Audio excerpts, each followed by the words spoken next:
Time travel expedition episode 2 the wall that knows time. Hindi family adventure जिसमें एक रहस्यमयी दीवार समय के दरवाजे खोलती है। एक पुराना घर। ग्रीन हिल गांव का एक पुराना लेकिन खूबसूरत घर जंगलों से घिरा हुआ। गर्मियों की छुट्टियां थीं। एक कार घर के सामने रुकती है। उसमें से निकलते हैं एडन वॉकर, 13 साल का लड़का, कमर पर बैग, आंखों में एक्साइटमेंट। लिया वॉकर, 10 साल की लड़की, हाथ में स्केचबुक, पेंसिल कान के पीछे। उनके साथ हैं ग्रैंडपा अर्नेस्ट, जो हाथ में एक पुरानी चाबी लिए मुस्कुरा रहे हैं। ग्रैंडपा अर्नेस्ट हंसते हुए कहते हैं, तो बच्चों, तैयार हो पुराने रहस्यों और नई कहानियों के लिए? एडन कंधे उचकाकर बोलता है, जब तक वाईफाई है मैं कहीं भी रह लूंगा। लिया आसमान की तरफ देखकर कहती है, यहाँ का आसमान कितना साफ है। रात का समय था, बिजली चली जाती है। एडन और लिया मोमबत्ती लेकर ग्रैंडपा की पुरानी लाइब्रेरी में जाते हैं। दीवारों पर पुरानी किताबें, नक्शे और बीच में एक अनोखी दीवार जिस पर बने हैं समय के प्रतीक, सूरज, चांद, रेत घड़ी। घड़ी के कांटे उलटी दिशा में बने होते हैं। लिया दीवार को छूती है और अचानक दीवार पर चमकता है एक वाक्य, और तभी एक आवाज आती है, अगर तुम वक्त को समझते हो तो वो तुम्हारे लिए दरवाजा बन जाएगा। एडन की उंगली दीवार के गोल निशान पर जाती है और दीवार धीरे धीरे गोल घूमती है और खुलती है एक दरवाजे में। एक चमकदार टनल जैसी रोशनी सामने फैल जाती है। एडन धीरे से कहता है, ये कोई दीवार है या कोई टाइम पोर्टल? लिया आंखें चमकते हुए बोलती है, एडन, क्या हम अंदर जा सकते हैं? तभी ग्रैंडपा अर्नेस्ट लाइब्रेरी के दरवाजे के पास आ जाते हैं। वो कहते हैं, वो दीवार मेरी भी नहीं सुनती थी, शायद अब वो तुम्हें बुला रही है। एडन और लिया जैसे ही अंदर कदम रखते हैं, वो गिरते नहीं बल्कि एक रोशनी में तैरते हैं, और वो दोनों पहुंचते हैं नई जगह, एक शहर जो हवा में तैर रहा है। सड़कें रोशनी की बनी हुई होती हैं, हर तरफ रंग बिरंगे ड्रोन उड़ रहे होते हैं। और तभी वो देखते हैं एक बच्चा हवर स्केटबोर्ड पर आता है, जियो। उसकी आंखें नीली, एक कान में चिप। जियो पूछता है, तुम पुराने हो, जैसे मेरी किताबों में लिखे थे, तुम वही इंसान हो ना? एडन हैरान हो जाता है। एडन बोलता है, तुम क्या हो, रोबोट या इंसान?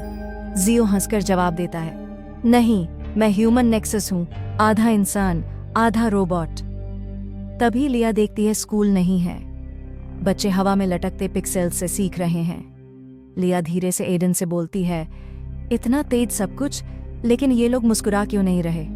जियो गंभीर होकर बताता है, क्योंकि हम समय से आगे निकल गए हैं और अपनी कहानी भूल गए हैं। लिया और एडन उस वाक्य को सुनकर कुछ पल चुप हो जाते हैं। चारों ओर रोशनी थी, तकनीक थी, हवा में उड़ते शहर थे, पर फिर भी कुछ अधूरा था। लिया धीरे से कहती है, तो तुम जानते भी नहीं कि पहले की दुनिया कैसी थी? जियो गर्दन झुकाकर कहता है। जियो बताता है, हमारे पास पुरानी किताबों की सिर्फ स्कैन कॉपियां हैं, लेकिन किसी ने उन्हें पढ़ा नहीं। अब कोई दादी नानी की कहानियां नहीं सुनाता, सब कुछ बस डेटा और अपग्रेड्स में बदल गया है। एडन चारों तरफ देखता है, हर चेहरा शांत, हर बच्चा अपने स्क्रीन में खोया हुआ। एडन पूछता है, पर क्या किसी ने कोशिश नहीं की कहानी वापस लाने की? तभी जियो उन्हें लेकर जाता है एक गुप्त सुरंग की ओर, द एको हॉल, जहां सिर्फ यादें बोलती हैं। जियो उन्हें एक जगह दिखाता है जिसे कहते हैं एको हॉल, एक गोलाकार कमरा जहां हर दीवार एक होलोग्राफिक प्रोजेक्टर दिखाई देती है। जैसे ही जियो एक पुरानी डिस्क लगाता है, आवाजें गूंजने लगती हैं। एक था राजा, एक थी रानी। प्यारे बच्चों, आज हम सीखेंगे। दादी, फिर से वो जंगल वाली कहानी सुनाओ ना। लिया की आंखें भर आती हैं। लिया बोलती है, क्या ये असली आवाज है? जियो कहता है, हाँ, ये एको आर्काइव्स में बचा था।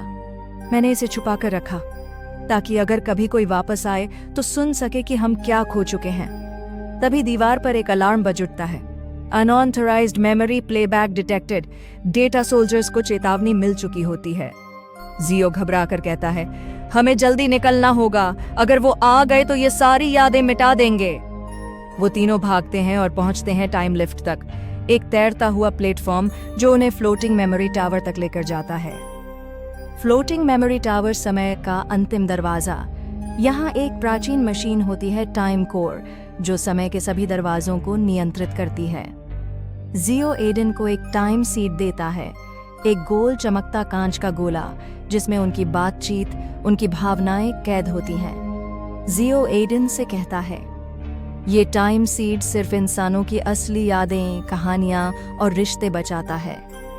इसे अपने समय में ले जाओ ताकि तुम्हारी दुनिया कभी हमारी जैसी ना बने। लिया कहती है, जियो, तुम्हारे लिए हम क्या कर सकते हैं? जियो पहली बार मुस्कुराता है। जियो लिया से कहता है, अगर कभी दीवार फिर से खुले तो मुझे याद रखना, शायद तब तक मैं भी फिर से इंसान बन जाऊं। एक अलार्म बजता है, दीवार फिर से रोशनी से चमक उठती है। जियो कहता, जल्दी जाओ, वक्त बुला रहा है, भागो वरना तुम फंस जाओगे। एडन और लिया भागते हैं और जैसे ही वे दीवार के पार जाते हैं, जमीन फिर से घर की लकड़ी की फर्श बन जाती है। दोनों बच्चे जमीन पर गिर जाते हैं। ग्रैंडपा किताब पढ़ रहे होते हैं, तभी उन्हें एक जोरदार आवाज सुनाई देती है। ग्रैंडपा अर्नेस्ट मुस्कुराते हुए पूछते हैं, तो दीवार तुम्हें ले आई? दोनों हैरानी से देखते हैं। एडन कहता है, वो शहर हवा में था, इंसान रोबोट बन गए थे। लिया धीरे से बोलती है, वो हंसना भूल चुके हैं ग्रैंडपा। ग्रैंडपा मुस्कुराते हैं। ग्रैंडपा बताते हैं, हर वक्त एक सबक देता है और ये दीवार कभी झूठ नहीं दिखाती।